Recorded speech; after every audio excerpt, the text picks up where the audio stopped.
திருத்தாள் போற்றி, திருவடி போற்றி. ஐயா, இப்போது அந்த கிரக நிலைகள் ஒரு நேர்கோட்டில் வருவதாகவும், இந்த 144 ஆண்டுகளுக்கு பிறகு இந்த ஒரு கிரக நிலைகள் அமைவதால் புண்ணியமான அந்த கங்கை நீராடுதலை நம்முடைய பாரதத்தில் மிகச்சிறப்பாக பன்னெடும் காலமாக செய்து வர்றாங்க. சாதுக்களும் யோகிகளும் அங்கு எங்கிருந்தாலும் அந்த நேரத்தில் அங்கு வந்து நீராடுவதை நாம் கண்கூடாக பார்க்க முடிகிறது. இந்த ஒரு நீராட்டல் எத்துணை மகத்துவம் வாய்ந்தது, எத்துணை சிறப்பு வாய்ந்தது, உங்களுடைய திருவாயால் அதை தெரிந்து கொள்ள ஆசைப்படுகிறோம் ஐயா. நன்றி. ஓம் அகதீஷாய நமக.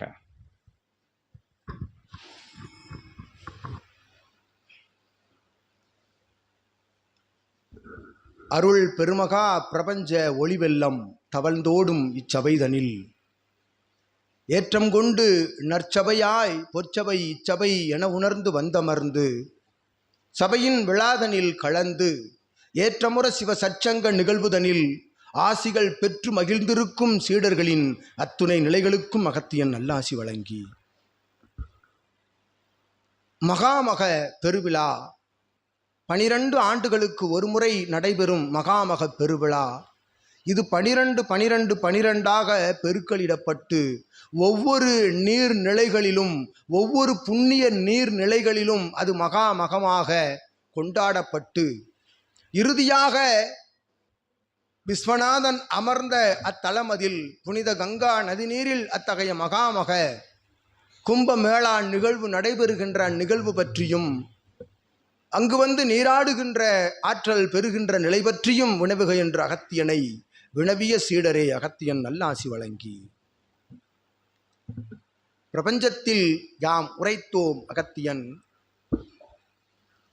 பல்வேறு ஆலயங்கள் பல்வேறு நிலைகளில் வடிவமைக்கப்பட்டு ஆடம்பர படாடோப நிலைகளிலே அது அமைக்கப்பட்டு பல்வேறு சிற்ப கலைகள் மூலமாக சிற்பங்கள் ஏற்படுத்தப்பட்டு அமைந்திருக்கின்றன. அத்துணை ஆலயங்களிலும் ஆற்றல்கள் திகழ்ந்து கொண்டிருக்கின்றன.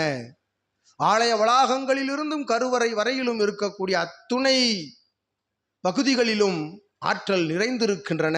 உண்மையே பல்வேறு அபிடேக நிகழ்வுகள் ஆராதனை மந்திர உச்சாடனங்கள் உரைக்கின்ற பொழுது அங்கு ஆற்றல் பிரபஞ்ச ஆற்றல் வந்து குவியலிடப்படுகின்றன. குவியலிட்டு அங்கு ஆற்றல்களை பகிர்கின்றன என்பது உண்மையே. இந்நிலை அத்துணை ஆலயங்களிலும் தவழ்ந்த பொழுதும் அகத்தியன் உரைத்தோம். இச்சபைதனில் உரைத்து கொண்டிருக்கின்றோம். இனியும் உரைப்போம். பிரபஞ்ச பஞ்சபூத ஆற்றல் என்பது எங்கும் வியாபித்திருக்கும் நிலை என்று அனைவரும் உணர்ந்தது. அவ்வாறு வியாபித்திருக்கும் ஆற்றலை எவன் ஒருவன் தனி ஒருவனாக ஒரு தவ சிவநிலை கண்டு அவ்வாற்றலை கிரகித்துக் கொள்கின்றானோ அவன் அத்துணை பிரபஞ்ச பஞ்சபூத 14 லோகத்தின் ஆற்றலையும் பெறுகின்றான் என்பது உண்மையல்லவா?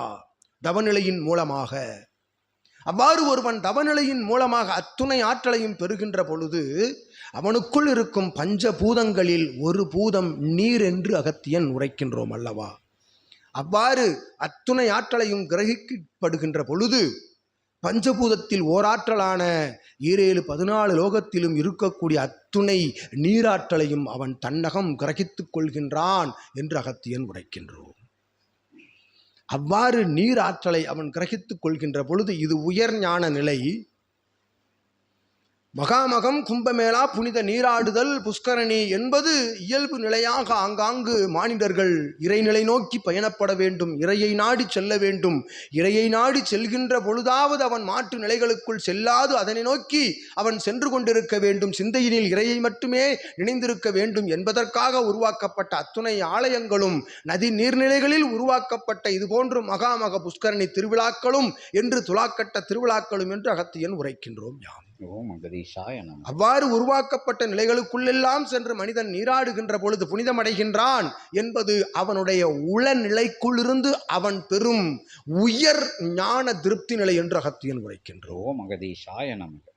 அவ்வாறு நீராடச் செல்கின்ற பொழுதும் நீராடிவிட்டு திரும்புகின்ற பொழுதும் அந்நாளில் மட்டும் கும்பமேளா நடைபெறுகின்ற அத்தகைய நாட்களில் மட்டும் நீராடினால்தான் புண்ணியம் என்றில்லை என்று அகத்தியன் உரைப்போம்.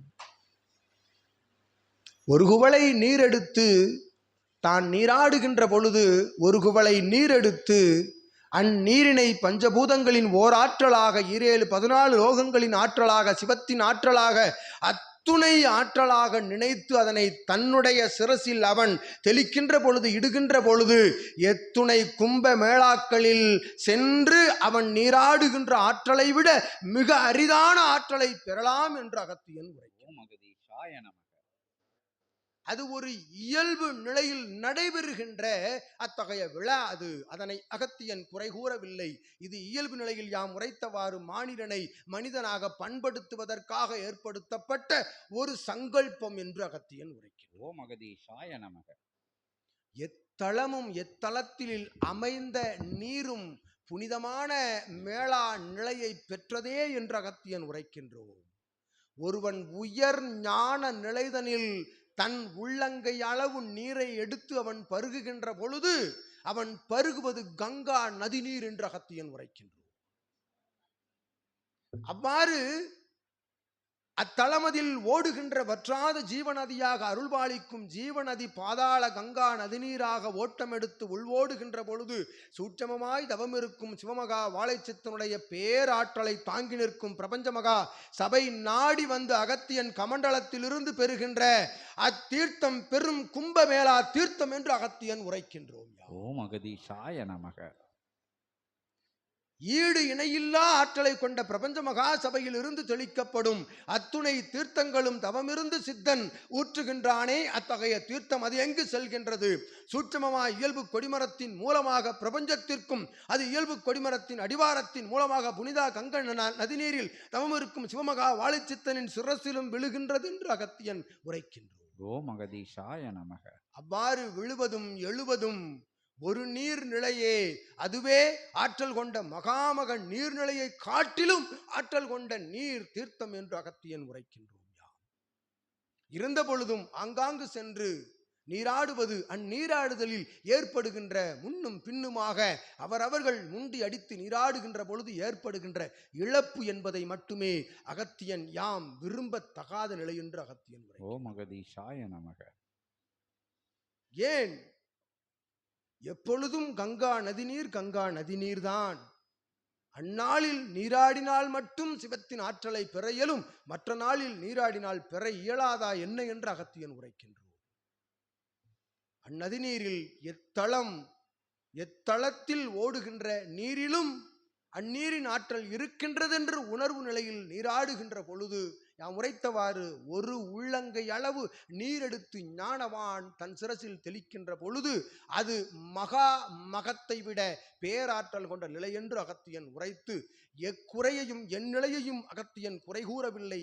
அனைத்தும் இறை நிலைக்காக இறை நிலையை உணர என்பதற்காக உங்கள் சான்றோர்கள் ஆன்றோர்கள் எல்லாம் வகுத்து வைத்த நிலை என்றும் அகத்தியன் உரைத்து அதை காட்டிலும் உணர்வு நிலை ஞான நிலை உயர்ந்த நிலை என்று அகத்தியன் உரைத்து அமர்ந்திருக்கின்றோம். ஓம் அகதீஷாய நமக.